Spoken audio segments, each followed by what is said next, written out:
जम्मू कश्मीर के डोडा से इस वक्त की सबसे बड़ी खबर आ रही है कि सेना और आतंकवादियों के बीच में हुए मुठभेड़ में जिस तरह से आपके 4 जवान शहीद बताए जा रहे हैं, तो वहीं एक जवान जिसकी हालत अभी काफी गंभीर है, जिनको सेना के अस्पताल में भर्ती कराया गया है। नमस्कार, मेरा नाम विश्वजीत कुमार और आप देख रहे हैं वाक फॉर इंडिया न्यूज। 16 जुलाई सुबह सुबह जम्मू कश्मीर से जिस तरह से खबर आ रही है कि सेना और आतंकवादियों के बीच हुए मुठभेड़ में आपके 4 जवान शहीद बताए जा रहे हैं, जिसमें एक अधिकारी समेत 3 जवान इस मुठभेड़ में शहीद हो गए, तो वहीं एक जवान की हालत गंभीर बनी हुई है। आज 16 जुलाई सुबह सुबह का यह घटना बताया जा रहा है। जम्मू कश्मीर में डोडा में आतंकवादी और सेना के बीच मुठभेड़ हुआ, तो वहीं सेना अभी आतंकवादियों का तलाश में लगी हुई है। डोडा में जहां सर्च ऑपरेशन सेना के द्वारा डोडा के अलग अलग इलाकों में चलाया जा रहा है, लेकिन जिस तरह से आए दिन जम्मू कश्मीर में आतंकवादी हमला बढ़ रहा है और जिस तरह से आतंकवादी आए दिन सेना को अब टारगेट कर रहे हैं और जिस तरह से पहले आए दिन आतंकवादी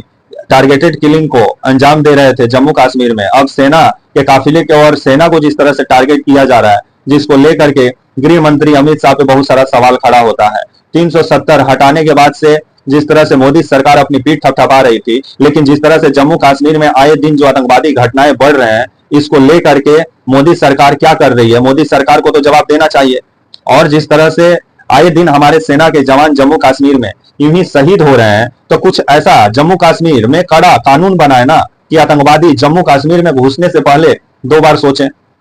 लेकिन अब आने वाला समय में जिस तरह से अब आतंकवादियों की तलाश में सेना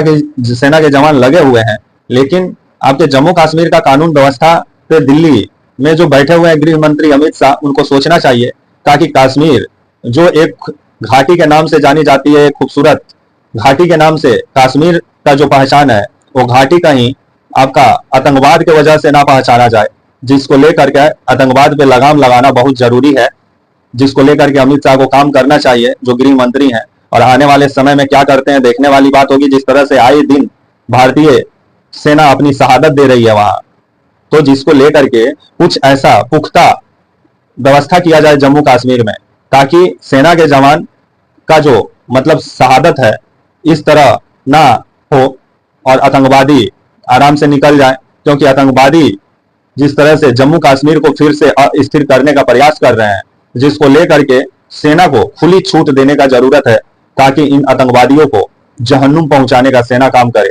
क्योंकि इनको प्लान बनाने से पहले, आतंकवादियों को ही प्लान बनाने से पहले सेना उनका काम तमाम कर दे। अगर इस व्यवस्था के साथ अगर जम्मू कश्मीर में चलेंगे, तो जम्मू कश्मीर में आतंकवाद का जरूर सफाया होगा। लेकिन जिस तरह से जम्मू कश्मीर में राजनीति भी जबरदस्त होती है, जिसको लेकर के आज तक जम्मू कश्मीर में जस का तस कट्टरवादी विचारधारा फूल रहा है, पल रहा है और आगे बढ़ रहा है,